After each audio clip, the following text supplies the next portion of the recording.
बिस्मिल्लाहिर्रहमानिर्रहीम, अस्सलाम वालेकुम। विनस स्पोर्ट्स के साथ आपका मेजबान शहजादा मोइन हाजिर है। हम अपने प्रोग्राम में क्रिकेट, हॉकी, फुटबॉल और दीगर खेलों पर बात करते हैं। उसके साथ कोशिश करते हैं जो खेल ग्रास रूट लेवल पर खेले जाएं उसको अपने प्रोग्राम में डिस्कस करें। आज हम डिस्कस करेंगे अपने कौमी खेल हॉकी के हवाले से, और हमारे साथ स्टूडियो पे आज दोनों ही लेजेंड खिलाड़ी यहाँ पर सबका मौजूद है। तो इनसे हॉकी के जो बदहाली हो चुकी है इस वक्त पाकिस्तान के अंदर, जिस तरह पोजीशन नीचे आती बतरीज होती हुई नजर आ रही है हॉकी की, इस हवाले से बात करेंगे। हमारे साथ मौजूद है ओलंपियन कमर इब्राहिम साहब।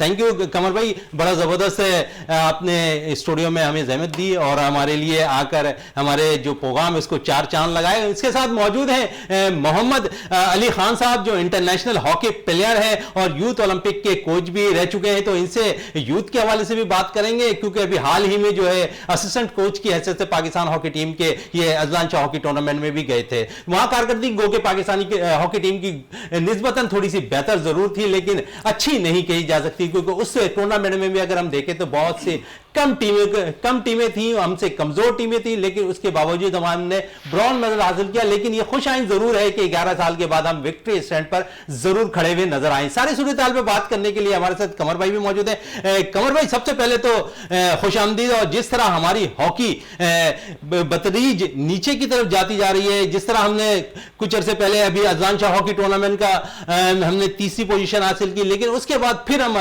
7वीं पोजीशन पे चले गए। क्या वजूहात हैं कि हम हॉकी में ऊपर की तरफ जाते हुए दिखाई नहीं दे रहे? शुक्रिया मोइन। हॉकी का जवाल के हिसाब से अगर आप देखेंगे तो हॉकी तो अभी बहुत अर्सा हो गया दोबारा उठी नहीं है पाकिस्तान में। अगर आप उसको एक्चुअली अगर उसके सारे फैक्ट्स पे जाएंगे ना, तो फैक्ट्स आपको नज़र आएंगे कि पाकिस्तान हॉकी फेडरेशन को जो रोल प्ले करना चाहिए वो रोल प्ले वैसे हो नहीं रहा। अगर आप प्रेजेंटली देखेंगे कि पाकिस्तान हॉकी टीम को अगर ये जो प्रॉब्लम्स आई हैं अभी, और जो पाकिस्तान टीम संभल नहीं पा रही है, उसकी तो मेन वजह एक ये है कि जो मेन प्लेयर्स थे आपके, वो इस वक्त पाकिस्तान से खेलने को प्रेफर करने के बजाय लीग्स खेलने को प्रेफर कर रहे हैं। और अगर ऐसा उन लड़कों ने कर दिया तो पाकिस्तान हॉकी फेडरेशन की जानिब से होना ये चाहिए था कि उनके जो वजह जिस वजह से वो उन्होंने ये इतना बड़ा स्टेप उठाया, उस वजह को सॉल्व करते, उसको टैकल करते, स्पेसिफिकली वो चीज़ को देखा जाता कि भाई कि ये क्या प्रॉब्लम हमारे साथ हो रही है। बट उन्होंने क्या किया, उन्होंने किया ये कि जी के एक्शन दिखाना शुरू कर दिया। अभी नए सेक्रेटरी साहब ने भी यही किया कि हम उनकी जॉब्स ख़त्म करवा देंगे और हम उनके ऊपर पेनल्टीज लगा देंगे, हम उन्हें आगे एनओसीज नहीं देंगे। इस तरह आप आगे आने वाले फ्यूचर वाले लड़कों को भी गलत एक मैसेज दे रहे हैं। और दूसरा ये जो कि एक मसला आपके साथ हो चुका है उसको आप हल नहीं कर रहे हैं और पेचीदा कर रहे हैं। बिल्कुल जबरदस्त बात कही कमर भाई आपने। लेकिन क्या हम क्रिकेट की तरह इसमें भी अगर सेंटर कांटेक्ट अगर बना लेते तो शायद ये खिलाड़ी वापस भी आ जाते, अपने मुल्क की नुमाइंदगी भी कर लेते। ये अरसा दराज से अगर हमारे पास पैसा नहीं है, फंड नहीं है, तो इस चीज़ पर तो थोड़ी सी तवज्जो देनी चाहिए थी। सबसे इंपॉर्टेंट चीज़ ये है कि जब आपको फंड्स मिलते रहे हैं गवर्नमेंट से या कुछ भी सिलसिलेकार, जिसमें कि कोई साबिक ओलंपियंस भी बैठे हैं, कभी टीवी पे बैठे हैं, कोई नॉर्मल टेक्नोक्रेट्स बैठे हैं, दूसरे लोग बैठे हैं, उन सब ने उस फंड का जो यूटिलाइजेशन है उसको क्रिटिसाइज़ किया। अभी आपके सामने है सारे न्यूज़ चैनल, सोशल मीडिया इस आपके साउथ अफ्रीका के टूर के ऊपर क्रिटिसाइज़ कर रहे हैं, क्योंकि उसमें 2-3 जो बंदे गए हैं उसको वो क्रिटिसाइज़ कर रहे हैं। न Pakistan team don't have a physio, जो कि मेन ज़रूरत है आज की हॉकी की। पाकिस्तान टीम को ज़रूरत है डॉक्टर की, मेन ज़रूरत है आज की। पाकिस्तान टीम को एक मेन कोच को अपने साथ असिस्टेंट कोचेस चाहिए जो कि उसको असेस करेंगे, उसको उस पूरे गेम को फोकस करना होता है। देखें आप, मैंने अभी FIH के कोर्सेज वगैरह करके मैं भी सर्टिफिकेशन हासिल करके बैठा हूँ। अगर आप मेरे साथ मेरी टीम नहीं मिलेगी तो मैं उस पूरे गेम को फोकस वैसे नहीं कर पाऊंगा। मुझे एक चीज़ को फोकस नहीं करना, मुझे ओवरऑल पूरे टूर्नामेंट में सारी टीमों को देखना है। तो उसके साथ उसकी टीम होती है। यहाँ पर लोगों को आप जॉय ट्रिप पे भेज रहे हो और आप रो रहे हो कि जी हमको फंड नहीं मिल रहे हैं, तो आपको फंड कौन देगा अगर आप ये वाले काम? बिल्कुल, फंड के रोने पर जो है फेडरेशन के हवाले से मजीद भी आपसे कमर भाई बात करेंगे। अली भाई के पास जाते हैं। अली भाई, जिस तरह आप लोग गए, अप्रिशिएट यकीनन करना चाहिए कि अजलान शाह हॉकी टूर्नामेंट में अच्छी कारकर्दगी रही, लेकिन हम ये समझ रहे थे कि एक अच्छी कारकर्दगी के बाद अगला जो टूर था साउथ अफ्रीका का, वहां पर शायद टीम जो है मजीद थोड़ी सी और बेहतर कारकर्दगी दिखाई थी। हमें उम्मीद नहीं थी कि मेडल्स आएंगे, लेकिन कारकर्दगी थोड़ी सी अच्छी होनी चाहिए थी। लेकिन वहां जाकर हम फिर एक दफा माजी की तरह हारते हुए दिखाई दिए। पहले तो मोइन भाई बहुत बहुत शुक्रिया कि आपने हमें इनवाइट किया, और मैं बड़ा खुश किस्मत हूँ कि अजलान शाह में हम तीसरी पोजीशन लेके आए, और ये गुड साइन है कि अजलान शाह 11 साल बाद कोई विक्ट्री स्ट्रैंड में पाकिस्तान टीम आई है। दूसरा ये कि जहाँ तक परफॉर्मेंस की बात है कि अब ये हम टूर्नामेंट्स खेल के आए थे तो हमें टाइम नहीं मिला जो हमने अपनी गलतियों को बेहतर से बेहतर करना था। तो हम 12-13 तारीख को आए और तकरीबन 23-24 तारीख को हमारी रवानगी थी। यहाँ पे प्रॉब्लम्स ये भी हो रहा है, थोड़ा लैग कर रहा है कि फेडरेशन की तरफ से कुछ हमारे प्रॉब्लम्स हो रहे हैं फंड्स की वजह से। जैसे कमर भाई ने बताया कि कुछ पैसे नहीं आ पा रहे हमारे फेडरेशन को। प्लेयर्स को ये नहीं पता होता कि हम जा रहे हैं या नहीं जा रहे, आखिरी टाइमों में हमें पता चल रहा होता है। ये तो गुड साइन है कि बहुत बड़ा अचीवमेंट है। हम अजलान शाह हॉकी टूर्नामेंट में ईपो में जो तीसरी पोजीशन हम जीत के आए, ये मैं एक बहुत बड़ा अल्लाह का शुक्र अदा करता हूँ कि मैं उस टीम का हिस्सा था एज ए असिस्टेंट कोच। फिर आने के बाद हमें साउथ अफ्रीका जाना था। साउथ अफ्रीका में हमें टाइम नहीं मिल सका कि जो हमारी जो कमज़ोरियाँ थी, जो प्लस माइनस पॉइंट थे वो हमने उसको मैनेज करना था। फिर साउथ अफ्रीका हम खेलने चले गए। वहाँ पे कुछ टीमें जो अजलान शाह में जो प्लेयर्स नहीं आए थे, जिन टीमों के 2-3 प्लेयर 4 प्लेयर, वहाँ अजलान शाह के अलावा वहाँ जो साउथ अफ्रीका में जो टीमें आई हैं वो भरपूर टीमें आई हैं अपने स्टैंड के साथ। इसलिए उनको प्रो लीग के लिए क्वालिफाई करना था। एक्चुअली प्रो लीग में जब आप जाएंगे, प्रो लीग जब आप खेलेंगे तो आपकी जो रैंकिंग है ना वो खुद ब खुद नीचे तक आती चली जाएगी। हम ये चीज़ पे थे कि बड़ी एफर्ट करी फेडरेशन ने, हैदर ने बड़ी एफर्ट करी कि किसी तरह पैसा आ जाए प्रो लीग के लिए, हम 8 नेशन हॉकी टूर्नामेंट खेलने चले जाएं, वहाँ पे क्वालिफाई करके हम प्रो लीग पे चले जाएं। प्रो लीग पे हम अगर खेलने चले जाते वहाँ पे तो हमारी स्टैंड हमारी अच्छी रैंकिंग में आ जाती। अब प्रॉब्लम ये हो रहा है कि एक तो फंड्स का मसला है, फिर हमारे पास मैच्योर प्लेयर नहीं थे। जैसे कमर भाई ने बताया कि आपके जो कॉमनवेल्थ में जो खेलने गए थे प्लेयर्स, वो वहीं पे इंग्लैंड में रुक गए, वहाँ पे लीग की वजह से वो वापस नहीं आ सके। अगर फेडरेशन के पास अगर पैसा होता तो मैं समझता कि एक्मिन के पास 4 से 5 के टाइम इसके पास टीम रही है, 4-5 टूर्नामेंट्स रही है, वो प्लेयरों के साथ उसकी बड़ी हम आंगी रही है।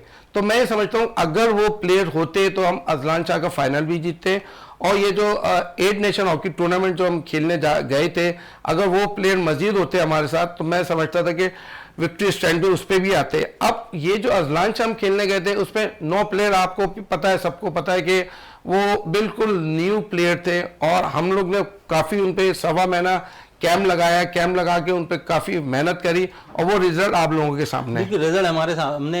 कमर भाई, जब आप खेला करते थे उस वक्त कौमी टीम जो है 8वीं और 10वीं पोजीशन पर हुआ करती थी, अब उम्मीद ऐसी लगती है कि शायद हम टॉप 10 में आ जाएं? हमारे टाइम पे तो कभी 5वें कभी हुई नहीं हमारे, हम तो टॉप 3 टॉप 4 में रहे हम लोग, कभी 5वें छठे पे नहीं आए, कभी नहीं आए हम लोग। तो आज तक अल्लाह का शुक्र। विक्ट्री स्टैंड ना, हम तो हमेशा विक्ट्री स्टैंड पे रहे हैं, 1-2-3 खेलते रहे हैं। बट अभी आपकी जो डिस्कशन हो रही थी अली के साथ, आपने उसमें एक, मैं उसमें एक चीज़ पॉइंट आउट कर रहा था कि अब ये देखेंगे अली ने कुछ चीज़ें बड़ी डिटेल में बताई अपनी ट्रेनिंग के हवाले से और टीम की प्लानिंग और सारा कुछ। और मुझे इस वक्त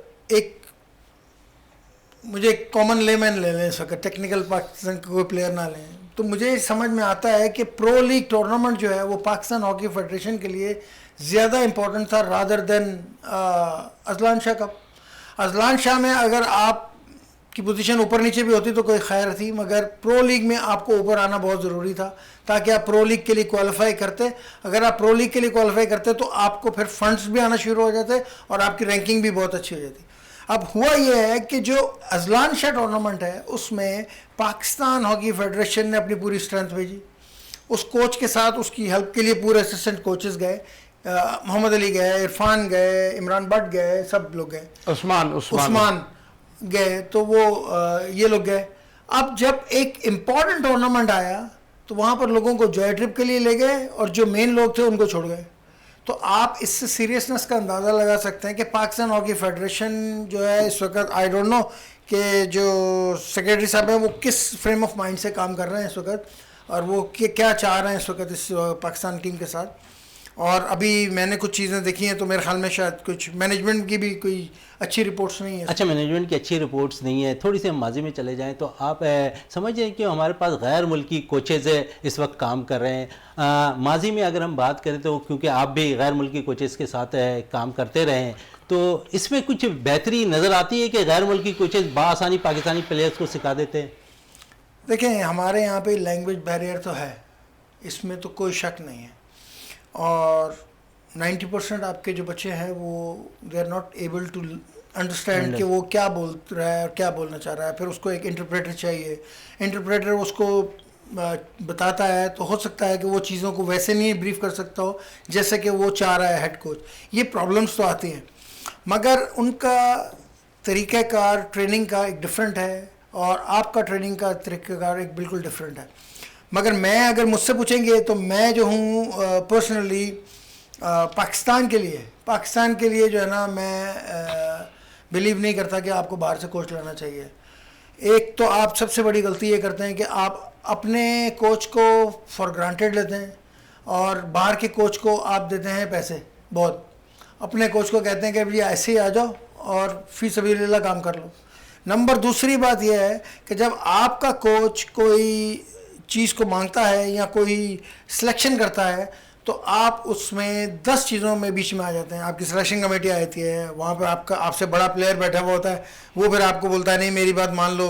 फिर कुछ इधर से भी बात आती है, कुछ उधर से भी बात आती है कि फिर फेडरेशन का प्रेसिडेंट ही कह देता है कि ऐसा यूँ नहीं यूँ कर लो। तो आपको वहाँ पर जो है ना जो आपका लोकल कोच है ना, वो वहाँ पर वो काम नहीं कर पाता जो कि गोरा कर रहा है।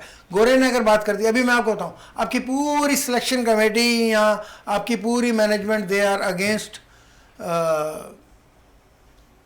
कोचेस। उमर भुट्टा जो कैप्टन है पाकिस्तान टीम का। अच्छा, अब वो, मगर वो उस प्लेयर वो जो है उसकी लाइकिंग में है, फेडरेशन के नहीं, गोरे की लाइकिंग में है, ठीक है, आपके हेड कोच के लाइकिंग में। तो आप चाहे जो आपकी पूरी फेडरेशन भी आप लोगों ने टिल लगा दिया। एक बात मैं आपको बता दूं, एक बात मेरी खत्म होना था कि उसको आप नहीं छेड़ सके। क्यों? अगर यही काम आपका किसी और के साथ होता, आपका लोकल कोच होता ना, तो आपने उस पर प्रेशर डलवा के प्रेसिडेंट से कहलवा के सेक्रेटरी ने उसको अलग से एक प्रेशर दे देना था कि आपने रहना है या नहीं रहना। तो ये काम उस हिसाब से एक तरफ से अगर देखेंगे तो गोरा कोच पाकिस्तान के लिए अच्छा भी है, और दूसरे हिसाब से अगर देखेंगे तो वो बुरा भी। उमर भुट्टा के वाले से बात करें, कुछ अरसे एक दिन कबल वो मेरे शो पे मौजूद थे। उमर भुट्टा, ये जिस तरह अभी प्लेयर्स की बात हो रही थी, 10 प्लेयर्स के जो लीग खेलने में मसरूफ थे, लेकिन उन्होंने यही कहा ये जो नौजवान प्लेयर्स हमारे लिए आए हैं, ये हमें 2 से 3 साल के लिए अगर अच्छी कारकर्दगी दिखाते हैं तो वो टीम के लिए यकीनन पाकिस्तान के लिए अच्छा सूदमंद साबित होंगे। लेकिन दूसरी तरफ वो नहीं होंगे, मैं बता देता हूँ बिल्कुल इसलिए नहीं होंगे कि 2-3 साल के बाद जब वो एक्सपीरियंस हो जाएंगे, जब उनको बाहर की लीग से कॉल आनी शुरू हो जाएगी, वो आपको छोड़ के वो भी चले जाएंगे।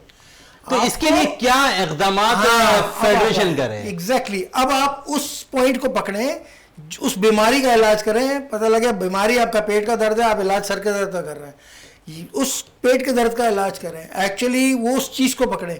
आप उसमें प्लेयर्स को धमकियाँ ना दें, आप प्लेयर्स को ये ना कहें कि हम आपकी नौकरी के साथ खेल जाएंगे, सारा कुछ है।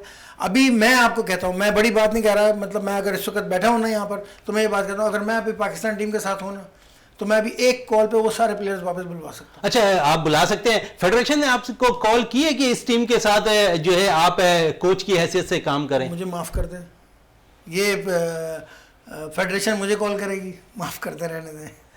चले इस पर मजीद भी बात करेंगे फेडरेशन के हवाले से। अली भाई, जो नौजवान खिलाड़ी हैं उनके हवाले से क्या कहेंगे? क्योंकि हम देखते हैं कि कुछ अरसे कबल हॉकी जो है बहुत तेज़ी में पाकिस्तान में खेली जाने लगी। मुख्तलिफ अगर देखें तो मुख्तलिफ पाकिस्तान के अजला में जो है हॉकी के टूर्नामेंट्स भी मुनक्किद हुए, वहाँ से प्लेयर ज़रूर निकले, इसमें कोई शक नहीं कि नौजवान प्लेयर्स आ रहे हैं, हॉकी को तरजीह देने की कोशिश कर रहे हैं, लेकिन बनाएगा कौन इन प्लेयर्स को? नहीं मोइन भाई, पहली बात तो ये है कि जो आप बात कर रहे हैं ना कि टूर्नामेंट्स हो रहे हैं, प्लेयर्स आ रहे हैं, तो प्लेयर्स आ रहे हैं तो प्लेयर हैं कहाँ? पहली बात तो ये, आपके पास स्टाफ ही नहीं है पीछे। आप देखें ना, 9 प्लेयर ये लड़के आए, जैसे न्यू कमर लड़के थे, ये मुश्तबा था, एहतशाम था, शामू करके, अरशद लड़का था एक, और ओसामा एक है प्लेयर, 5-6 लड़के, और फ्रिकर है, सुफियान है, अरबास है। अब इनके पीछे कौन बच्चे हैं मुझे ये बताएं। 9 लड़के जो अभी न्यू टीम में गए थे हमारी अजलान शाह में टूर्नामेंट के लिए, इसके पीछे बैकअप क्या है? बैकअप कुछ भी नहीं है हमारे पास। टूर्नामेंट्स आप करा रहे हैं, मैं तो ये कहना चाहूँगा कि जो लास्ट 3-4 साल से सिलेक्शन कमेटी में जो मेंबर थे, चीफ सेलेक्टर मंजूर जूनियर साहब, अल्लाह उनको जन्नत नसीब करे, उनकी बड़ी काविशें हैं। वो सीरियसली हॉकी को बहुत समझते थे और लड़कों को हमेशा पर्सनली आके समझाते थे, और हर टूर्नामेंट में वो जाके टूर्नामेंट्स में उन चीफ सेलेक्टर और सेलेक्टर सारे बैठते थे। ये 3-4 साल में वो जो सिलेक्टरों ने जो लड़के सिलेक्ट करें, वो लड़के हैं कहाँ? पहले तो वो लड़के लेके आए। देखिए, आप पहले अपना स्टफ तो पूरा करें, आपके पास लड़के नहीं। अब यही लड़कों के ऊपर प्रेशर आया। अब लड़कों की आपने पोजीशन देख ली कि जो 8 नेशन हम लोग टूर्नामेंट खेलने गए, उस पर हमारी जो 8 टीमें थी वो 7वीं पोजीशन आ गए। हमारे कोच अयाज महमूद साहब जो असिस्टेंट कोच थे गोरे के, हम लोग असिस्टेंट कोच थे, चीफ कोच गोरा था हमारा एक्मन। तो अयाज महमूद हमेशा हर चैनल्स पे ये बोलते थे कि यार हम कोई भी टूर्नामेंट खेलने जाते हैं, 10वीं होती है तो 9वीं पोजीशन होती है, 8वीं होती है तो 7वीं पोजीशन होती है। देखिए, प्लेयर को हमें रेस्ट भी देना होता है। अगर एक टूर्नामेंट खेल के आ रहा है, अगर मेरी जगह अगर कोई प्लेयर दूसरा 19-20 का फर्क है तो उसको रेस्ट देके दूसरे को ले गए आप। बात यह कि आपके पास पीछे बैकअप भी नहीं है, तो हम किसको लेके जाए प्लेयरों को? टूर्नामेंट्स हो रहे हैं, हर चीज़ हो रहे हैं, अभी जूनियर्स के टूर्नामेंट शुरू होने वाले हैं। मैं ये समझता हूं कि अगर ये कमर भाई ने भी बात करी थी कि कॉमनवेल्थ में जो टूर्नामेंट होता है उसमें लड़के अगर वापस आ जाते, यही लड़के अगर एशियन गेम्स तक रहते, तो मैं ये समझता कि अच्छी परफॉर्मेंस भी रहती और टीम में एक हमांगी भी हो गई थी। गोरा 4-5 टूर्नामेंट के साथ उनके साथ टच था, उनको हर एक प्लेयर की। लेकिन अली भाई, इसमें ये बात है कि क्या वजह है कि जो सीनियर प्लेयर्स हैं वो लीग को ज्यादा तरजीह दे रहे हैं कौमी हॉकी? यार अभी आप यही बोल रहे हैं कि इसका आप वहां से उनको अपने पैसे नहीं दिए, सोल्यूशन निकाले। सोल्यूशन आपके पास है क्या? गवर्नमेंट ऑफ पाकिस्तान ने डिपार्टमेंट्स बंद किए हुए थे, डिपार्टमेंट्स ओपन कर दिए, लेकिन अपॉइंटमेंट्स ओपन नहीं किए। फिर आपके पास इंसेंटिव नहीं है प्लेयरों को। अभी आपने शुरू में बोला सेंट्रल कॉन्ट्रैक्ट्स नहीं है। सेंट्रल कॉन्ट्रैक्ट्स कौन देगा? पाकिस्तान हॉकी फेडरेशन ही देगी ना। मल्टीनेशनल कंपनियां आएंगी या गवर्नमेंट आपको सौतेली माँ की तरह सलूक नहीं करेगा, तो प्लेयरों ने क्या जुल्म किया यार? उनका क्या है? वो तो सुबह शाम हम लोग ट्रेनिंग करा रहे हैं। मैं सुबह से 3 घंटे सुबह करा रहा हूँ, 3 घंटे शाम को करा रहा हूँ, और जाने का पता ही नहीं है कि अभी वीजा लग रहा है, अभी टिकट आ रहा है, कौन जाएगा कौन नहीं जाएगा। मजीद मैं कमर भाई से बात करूंगा वीजे के हवाले से और एनओसी के हवाले से। ज्यादातर कमर भाई है, आखिरी वक्त तक जो है हम रोना रोते रहे एनओसी के हवाले से और फंड्स के हवाले से। क्या ये सब चीजें पहले से डिसाइड नहीं होती? क्योंकि हम पहले से देखते हैं कि वो फेडरेशन के सेक्रेटरी साहब हैं, वो ये कहते नजर आते हैं कि टीम तो जाएगी जरूर, क्योंकि हर प्रेस कॉन्फ्रेंस या मीडिया से बात करते हैं उनका यही कहना होता था कि टीम जरूर जाएगी, लेकिन आखिरी वक्त 1 से 2 दिन पहले वो ये कहते हुए नजर आते हैं हमारे पास फंड नहीं है। आखिरी वक्त तक जो है प्लेयर्स कंफ्यूजन का शिकार रहते हैं कि हम टूर्स पे जाएंगे भी या नहीं। ये क्या वजूहत है कि सिर्फ फंड्स का रोना है? ये सारी चीजें क्लियर होती हैं इस फेडरेशन में? ठीक है, नहीं फंड्स तो इनके पास नहीं है, मगर दूसरी बात यह है कि मेरे हिसाब में अगर पाकिस्तान हॉकी फेडरेशन और सेक्रेटरी साहब लोग सोशल मीडिया पे फोकस ज़्यादा ना करें, काम पे ज़्यादा फोकस करें, तो मैं समझता हूँ कि अच्छे रिजल्ट्स आ सकते हैं इन लोगों के पास एज़ कम्पेयर टू दिस के। अभी पहले तो ये अपनी लड़ाइयाँ लड़नी होती है ना इनको कि मैंने कैसे सेक्रेटरी आना है, कैसे मैंने इससे लड़ना है, कैसे मैंने उससे करना है। फिर पाकिस्तान स्पोर्ट्स बोर्ड से लड़ते रहे, ये इस चीज़ को करते रहे, ये लोग अपनी सीटें बचाते रहे। इन लोगों ने कोई वो काम नहीं किया। उसके बाद जब आखिर आके अब बैठ गए सारा कुछ है, तो अब भागते फिरे। मेरे ख्याल में अगर मैं गलत नहीं हूँ, सिंध गवर्नमेंट अगर 10 करोड़ पाकिस्तान हॉकी फेडरेशन को सपोर्ट नहीं करे तो पाकिस्तान हॉकी कहीं पे भी नहीं जा सकती, कुछ भी नहीं कर सकती, क्योंकि पाकिस्तान हॉकी में फेडरेशन में इनके पास विजन नहीं है इस चीज़ का कि देखिए पैसे आप गवर्नमेंट से लेने जाएं, आप 1 दफ़ा या 2 दफ़ा पैसे ले लें, लेकिन आपको उस पैसे को फिर मल्टीप्लाई करना भी आना चाहिए, और फिर आप जो दूसरे लोग हैं उनको इसमें लेके आए। तो आप अगर मैं अगर आपके पास एक स्पॉन्सर आता हूँ, तो मैं आपके पास स्पॉन्सर सिर्फ पैसे देने के लिए नहीं आऊँगा, मैं इसलिए आऊँगा कि भैया मुझे क्या मिल रहा है। बिल्कुल, आप मुझे जिस चीज़ को मैं स्पॉन्सर करना चाह रहा हूँ, जो मेरा ब्रांड है, उसको क्या मिल रहा है। यहाँ पर होता ये है कि यहाँ पर आपको स्पॉन्सर्स ने दिया है तो वो स्पॉन्सर वहाँ खड़ा हुआ होता है और यही हमारी जो फेडरेशन है वो बीच में बैठी होती है टेबल पे। आपने कभी क्रिकेट में ऐसा देखा? आप मुझे ये बता दें, कभी आपने क्रिकेट में देखा है? अभी जैसे कि अगर हम प्रेजेंटली देखें, रमीज़ राजा हमारे पाकिस्तान क्रिकेट बोर्ड के चेयरमैन हैं, कभी आपने रमीज़ राजा को देखा है कोई मैन ऑफ द मैच देते हुए या किसी चीज़ को प्राइजेस देते हुए? नेवर। क्योंकि रमीज़ राजा नोज़ कि मुझे अपने स्पॉन्सर्स को, क्रिकेट वालों को पता है कि हमें अपने स्पॉन्सर्स को आगे लाना है। अच्छा कमर भाई, क्रिकेट की बड़ी ज़बरदस्त बात आपने कह दी है, तो हॉकी से थोड़ी सी किराना कशी तो आपने अख्तियार कर दी है, लेकिन मुख्तलिफ जगहों पर आप क्रिकेट खेलते हुए नज़र आ रहे हैं।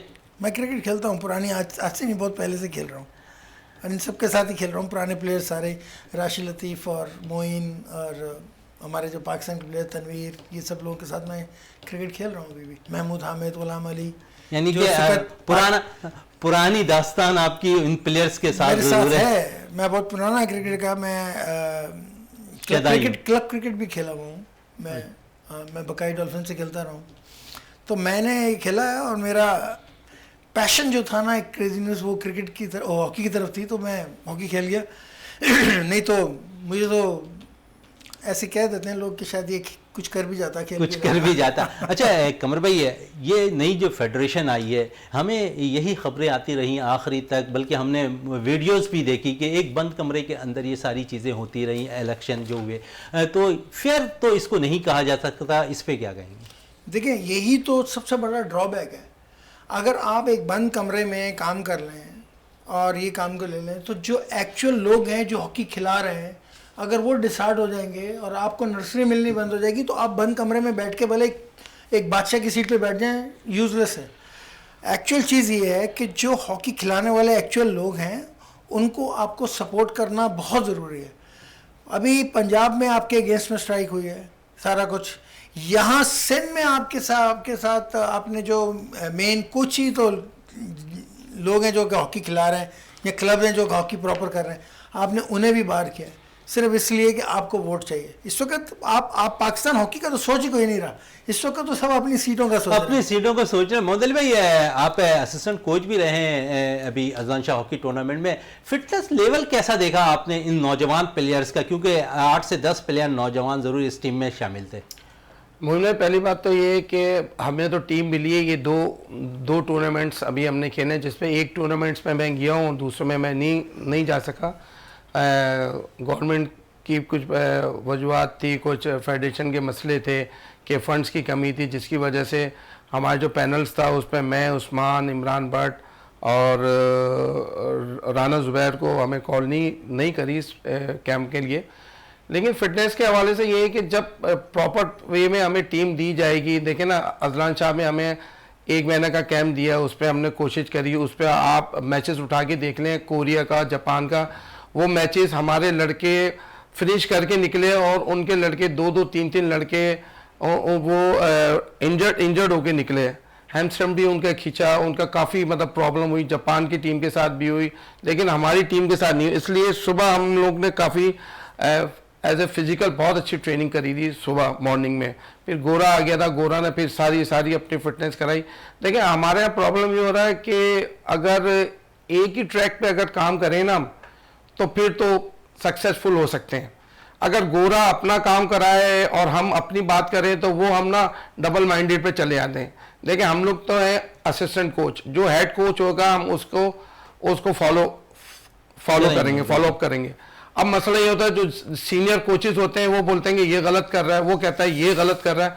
तो मेरा फेडरेशन से भी एक रिक्वेस्ट है, जो भी पैनल बनाए वो ऐसा पैनल बनाए कि एक ही उस पे पैनल्स पे चले और एक ही लाइन पे रहे, कि ताकि वो लाइन डिस्टर्ब ना हो। हमारे साथ प्रॉब्लम ये होती है कि हम ये सोच रहे होते हैं, यार ये अगर ऐसा कर लेता तो ये ऐसा कर लेता, ये ऐसा कर लेता। ऐसा नहीं होना चाहिए। एक फॉर्मेट होता है, फॉर्मेट के मुताबिक हमें काम करना चाहिए। जो हमारे एक हेड कोच ने जो बता दिया, उसको हमें असिस्ट करना चाहिए। बिल्कुल असिस्ट करना चाहिए। कमर भाई, हमने बात की काफ़ी जूनियर्स की, क्योंकि जूनियर के हेड कोच भी आप रह चुके हैं, तो जो अभी जिक्र हो रहा था फिटनेस लेवल का, ऐसा लगता है, क्योंकि आपने भी ट्रेनिंग देखी होगी, फिटनेस लेवल कैसा देखा इन नौजवान प्लेयर्स का खास? देखिए, यंगस्टर्स जो है ना, वो तो बेचारे अपने उसके ऊपर बहुत खेल जाते हैं, अपने टैलेंट पे बहुत खेल जाते हैं और जो उन्होंने वो मारें खाई हुई होती हैं अपने बचपन की, वो जो है ट्रेनिंग्स की हुई हैं अपने क्लब्स में, सुबह उठ के रनिंग्स की हुई हैं, वो उसी का ही इम्पैक्ट यहाँ नज़र आ रहा होता है। अगर आप अपने हिसाब से देखें, मैं यही तो बातें कह रहा हूँ कि आपकी बेसिक नीड्स पे आप बात नहीं कर रहा है, बाकी फेडरेशन दूसरे मामलात में पड़ी हुई है। आज मॉडर्न हॉकी की सब बात करते हैं। मॉडर्न हॉकी में या मॉडर्न स्पोर्ट्स में आज आप समझ सकते हैं कि एक जिम जो होता है उसकी क्या हैसियत है, ठीक है। उसकी इतनी इम्पोर्टेंट हैसियत है कि जितना आप कहें उतना कम है। पाकिस्तान हॉकी फेडरेशन के पास अपना एक ओन जिम नहीं है जो कि लेटेस्ट मशीनरी के साथ इक्विप्ड हो। लाहौर स्टेडियम में पंजाब का है जो कि पंजाब स्पोर्ट्स बोर्ड का है। कराची में है नहीं, कराची में आपका पूरा अपना स्टेडियम है, मगर आपके पास कोई फैसिलिटी ऐसी नहीं है। आपके पास फंड्स हैं लोगों को जॉय ट्रिप्स पे ले जाने के, आपके पास फंड्स हैं खुद फैमिलीज को जॉय ट्रिप्स पे ले जाने के, बट आपके पास फंड लड़कों के लिए नहीं है जिन्होंने खेलना है और जिन्होंने आपका नाम ऊपर करना है। फंड्स की बात आपने तो की है, नहीं है कि फंड्स होंगे तो आप ये चीजें खर्च करेंगे ना। आप टूर्स के लिए तकरीबन 4 से 5 करोड़ रुपए के अखराजात तो आते हैं। एक कैंप लगता है उसमें भी 50-60 लाख रुपए उसमें लग रहे होते हैं, तो फंड्स कहाँ से आएंगे? आप खुद कह रहे हैं कि फंड्स का रोना, तो एसोसिएशन रोती हुई नजर आ रही है फेडरेशन, लेकिन दूसरी तरफ हम जब टूर्स पे जा रहे हो तो सारी चीजें आ चुकी होती हैं आखिरी वक्त तक। लेकिन वो आखिरी वक्त तक जो आती है ना, वो कोई ना कोई मेहरबानी हो जाती है किसी। सर ये मेहरबानी तो पहले भी हो सकती है, छुपा के रखा जाता है। जो भी फेडरेशन आती है इस चीज को छुपा के रखी हुई नजर आ रही होती है। इधर मैं अब ये नहीं है कि अगर फेडरेशन यहाँ पर ऐसे जा रही है तो मैं हर चीज़ पे फेडरेशन को वो कर दूँ, ये वाली बात नहीं मैं बोलूँगा। यहाँ पर फेडरेशन के ऊपर ये ज़रूर है, मैं इतना तो जानता हूँ कि फ़ंड्स का इनको प्रॉब्लम है, लेकिन उसका तरीक़ेकार ठीक नहीं है, वो मैं उसके ऊपर क्रिटिसाइज ज़रूर कर रहा हूँ। बट ये वाली बात कहना कि इनके पास आखिरी टाइम में इतने फंड्स हो जाते हैं कि ये चले भी जाते हैं और सारा कुछ हो जाते हैं, वो मेहरबानी ज़रूर हो जाती है, मगर वो ऐसी नहीं होती कि ये लोग जो है इनको पता होता है कि हम लोग ये सब कुछ कर सकते हैं। नहीं, ऐसा नहीं होता, बड़ी मुश्किल में होता है, इसमें कोई शक नहीं है। लेकिन मेरा बात कहना वो यही है कि जब आपको ये पता है कि आप ऐसी मुश्किल में होते हैं और आपकी तैयारी डिफरेंट किस्म की होनी चाहिए, उस मामले में आपकी तैयारी स्पॉन्सर्स के पास जाने में, जब आप स्पॉन्सर के पास जाते हैं ना, सबसे बड़ी चीज़ ये है कि अगर मैं आपके पास आऊँगा ना क्या भाई कि मुझे हॉकी के लिए आपकी तरफ से हेल्प चाहिए, सबसे पहली चीज़ जो एक स्पॉन्सर देखता है वो ये देखता है कि यार इन्होंने सही जगह खर्च करना है, इन्होंने जिस मकसद के लिए लेना उधर खर्च करना है। फिर बाद में वो बोलता है अच्छा मेरे को क्या बेनिफिट मिलेगा। आप ऊपर से प्रेशराइज करवा के एक दफ़ा या 2 दफ़ा तो पैसे ले सकते हैं, फिर आप उसकी यूटिलाइजेशन में अगर आपकी सोशल मीडिया पे आ रहा हो, जैसे ये साउथ अफ्रीका का भी लोगों का आ रहा है, मतलब मैं बाहर हूँ इस वक्त, मगर मुझसे इस वक्त मैं एग्जैजरेट नहीं करूँ तो मेरे ख्याल में 8 महफिलों में मुझसे पूछा जा चुका है यार ये क्या चक्कर हो रहा है, ये जॉय ट्रिप पे गए हुए हैं और पाकिस्तान टीम के साथ डॉक्टर नहीं है, ये नहीं है। अब उधर हमारा बीइंग इन हॉकी प्लेयर आपको जवाब देना मुश्किल हो जाता है कि हाँ यार ये एक मसला हो गया। यार आप मतलब कि पीपल आस्क कीजिए कि आपके पास फिजियो नहीं है यार, जो कि आज की बेसिक नीड है। तो अब एक लेमैन को भी मालूम है कि आज की आपकी बेसिक नीड्स क्या है एक प्लेयर की, और आप जो है बिल्कुल उस पे जो काम है वो इस तरह कर सकते हैं। अच्छा, बड़ी ज़बरदस्त बात की आपने स्पॉन्सरशिप के हवाले से। कराची में अगर हम देखें तो कराची हॉकी एसोसिएशन के जनरल सेक्रेटरी जब थे हैदर हुसैन, बड़ा अच्छा काम करते थे। अभी पोस्ट नहीं छोड़ रहे। अच्छा, पोस्ट नहीं छोड़ेंगे, लेकिन जब पाकिस्तान हॉकी, क्योंकि उनको मालूम नहीं है वहां से कब हटूंगा तो यहाँ तो रहूंगा, बिल्कुल यहाँ रहूंगा। लेकिन अब पाकिस्तान हॉकी फेडरेशन से मुंसलिक हो गए हैं, सेक्रेटरी हैं पाकिस्तान हॉकी फेडरेशन के।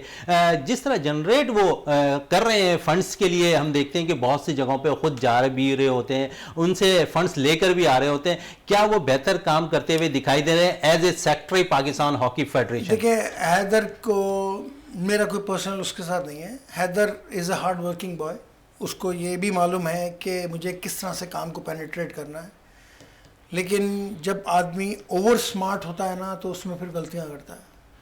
तो हैदर जो है ना वो ओवर स्मार्ट होकर बहुत गलतियाँ कर रहा है। बाकी उसकी मेहनत में मुझे भी कोई शक नहीं है, उसमें है, मेहनत करने वाला काम है, सारा सिलसिलेकार है।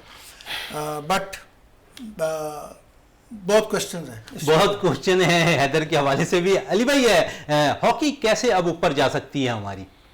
सर, हॉकी पहले भी हम कई बार चैनल्स पर डिस्कशन कर चुके हैं एक तो देखें हमारा प्रॉब्लम ये है कि इंसेंटिव प्लेयरों को नहीं है, हमारे पास डिपार्टमेंट्स नहीं है, ओपन्स नहीं है। इवन कि हमारी अगर पाकिस्तान लीग्स पे आ जाए ना, लीग्स कराना शुरू कर दें, तो मैं ये समझता हूँ कि मैं बेहतर भी होगी। और जूनियर लीग्स के हवाले से तो ऐलानात हो गए, लीग्स होगी कब? देखिए ये एक बात मैं अली की सुकत, आई एम सॉरी अली, मैंने आपको इंटरप्ट कर दिया कि देखें आपको मैं एक चीज़, अली ने भी बात अच्छी, इतनी अच्छी पॉइंट आउट की, मुझे याद आ गई कि इस वक्त प्राइम मिनिस्टर ऑफ पाकिस्तान ने एक सर्कुलर दे दिया, नहीं वो दे दिया कि हर डिपार्टमेंट्स को ओपन कर दें, जो पिछली गवर्नमेंट में इमरान खान की गवर्नमेंट में बंद हो गए थे कि जी कि सब स्पोर्ट्स के डिपार्टमेंट्स हो जाएं। मुझे बता दें अभी तक स्पोर्ट्स के डिपार्टमेंट्स में से बहुत सारे डिपार्टमेंट हैं जो अभी भी नहीं खुले, उनकी जो इंस्ट्रक्शंस हैं उसको फॉलो नहीं किया जा रहा। तो कोई बैकअप है पाकिस्तान हॉकी फेडरेशन की तरफ से, कोई बैकअप है पाकिस्तान स्पोर्ट्स बोर्ड को कि भाई कि ये काम नहीं हो रहा है, ये डिपार्टमेंट्स यहाँ देखिए सारे डिपार्टमेंट्स वापस आ गए, फिर लग जाएगा आपको साल और 1.25 साल 2 साल लग जाएंगे आपको दोबारा। अगर आप दोबारा उसी पैटर्न पे आ गए, वो जो नेशनल चैंपियनशिप्स होती थी आपके और उसमें डिपार्टमेंट्स लड़के लेके खेलता था, चलें अभी नई जॉब वाला अपॉर्चुनिटीज़ क्रिएट हो रही, समझ में आती है, ठीक है, हम अपने हालात के हिसाब से देख लेते हैं। मगर कॉन्ट्रैक्ट तो मिलता है, कॉन्ट्रैक्ट तो मिल सकता है, कॉन्ट्रैक्ट पे लड़के आएँ तो वो लड़कों को भी एक सिक्योरिटी मिलती है कि हाँ यार अब हमारे को कुछ न कुछ मिलेगा। लेकिन यहाँ आपने बड़ी जबरदस्त बात कही, लेकिन लड़कों के साथ साथ हमारे पास इतने ओलंपियंस हैं, क्या वो इनके साथ मुंसलिक होना पसंद करेंगे? इन लड़कों के साथ हम तो देखते हैं कि 2 से 4 ओलंपियंस ही ग्राउंड के अंदर नजर आ रहे होते हैं ट्रेनिंग करवाते हुए बच्चों को। देखिए मैं आपको बताऊँ कि बहुत सारे हमारे ओलंपियंस का कहना बहुत कुछ है, मगर हर एक के साथ जो है ना एक सिलसिलेकार है, चाहे हर एक के साथ उसकी फैमिलीज़ हैं और उसकी अपनी फैमिलीज़ के प्रॉब्लम्स हैं, राइट। एक प्लेयर को तो आप कह सकते हो, थोड़ा प्रेशराइज दे के कर सकते हो, बट अगर आप एक कोच को जो कि ग्राउंड में आएगा, ओलंपियन है भले वो, उसकी पूरी फैमिली है पीछे जिसको वो सपोर्ट कर रहा है, सारा कुछ है, और उसके पूरे पे यहाँ लग जाएगा और उसको 1000 रुपये एक दिन का मिलेगा, जो कि आज के एक मजदूर जो है वो 2500 से 3000 रुपया लेता है। 1000 रुपया देते हैं आप एक प्लेयर को और एक कोच को, तो आप क्या एक्सपेक्ट कर रहे हैं उनसे कि ओलंपियंस जाएंगे? कैसे जाएंगे वो? उन्होंने अपना घर देखना है, प्रायोरिटी क्या हो जाएगी? प्रायोरिटी फिर फैमिली आ जाएगी। अब इस वक्त आप फॉरेन कोच को पैसे दे रहे हैं, उसकी प्रायोरिटी क्या है? उसकी प्रायोरिटी उसकी फैमिली नहीं है, उसकी प्रायोरिटी अब ये है, वो अब 24 घंटे लगा रहा है उसके ऊपर, वो पूरा काम कर रहा है, अपने लैपटॉप्स खोले में वो अपने पूरे काम कर रहा है, अपनी वर्किंग कर रहा है, मुझे कैसे लड़कों को कहाँ करना है, किस तरह एडजस्ट करना है, कैसे मैंने टीम्स को मॉनिटर करना है दूसरी टीम्स को, क्योंकि उसका ध्यान वहाँ से हटा हुआ है कि यस मेरे को यहाँ पर पैसे मिल रहे हैं, मैं अपनी फैमिली को फीड करता जाऊँगा, बट मैं अपने इस पैशन को जो है ना कंटिन्यू करूँगा और मैं अपना एक काम करके दिखाऊँगा। बिल्कुल काम तो करके दिखाऊंगा, इससे बिल्कुल मुत्तफिक करते हैं अली भाई आप, जिस तरह कमर इब्राहिम साहब कह रहे हैं। नहीं, लाजिम बात है, जब कोई किसी को कोई टास्क मिलता है, कोई प्रोफेशनली होता है, हमने खुद देखा गोरे को काम करते हुए, वो रात को 4-4 बजे तक जागता रहता था और सुबह हम जब फजर की नमाज के लिए उठते थे 5:15 बजे, 5:30 बजे, फिर हम ग्राउंड में चले जाते थे 5:45 बजे, तो हम यही देखते थे कि हमेशा लाइट उसकी जलती रहती थी। एक पेन तो लेता है ना प्लेयर, जब कोचेस होता है, एक आपको एक टारगेट दिया जाता है कि यार मुझे ये टारगेट अचीव करना है, तो जब तक वो चीज़ अपने पेन नहीं लेगा और फिर उसको 9,500 यूरो नज़र आ रहे हों, और वो जब लाजिम बात है वो यहाँ 1000 रुपये में और 9,500 यूरो में जब नज़र आ रहे हो, तो अगर उसका देखो तो करोड़ में चली जाती है। लेकिन बदकिस्मती ये है कि उस बेचारे के साथ कि सुनने में आया है कि फेडरेशन ने अभी तक उसको पैसे ही नहीं दिए बेचारे को, लेकिन वो प्रोफेशनली अपने उससे वो दिलो जान से मेहनत कर रहे हैं। आप बिलीव करें कि हमने अजलान शाह जो जीता है माशाल्लाह, उसकी बहुत एफर्ट है और हमारी जो टीम की मैनेजमेंट थी उसकी भी बहुत मेहनत है। हम लोग ने लड़कों को बहुत मोटिवेट किया, बहुत स्ट्रॉन्ग किया। हमने बच्चों को ये बोला बेटा आप एक टाइम आप विक्ट्री स्टैंड पे आ जाओ, फिर आप देखेंगे। सही बात आप कह रहे हैं अली भाई, बहुत वक्त चाहिए हॉकी के लिए बात करने के लिए, इस वक्त हमारे पास टाइम कम है। मोहम्मद अली भाई आपका बहुत बहुत शुक्रिया, कमर इब्राहिम साहब आपका बहुत बहुत शुक्रिया। प्रोग्राम का अख्ताम फराहम करते हैं इस दुआ के साथ कि पाकिस्तान में खेल और खिलाड़ी तरक्की करते रहें और पाकिस्तान का सबसे लाली परचम दुनिया भर में रोशन रहे। इसी के साथ अपने मेज़बान शहजादा मोइन को इजाज़त दें। पाकिस्तान जिंदाबाद।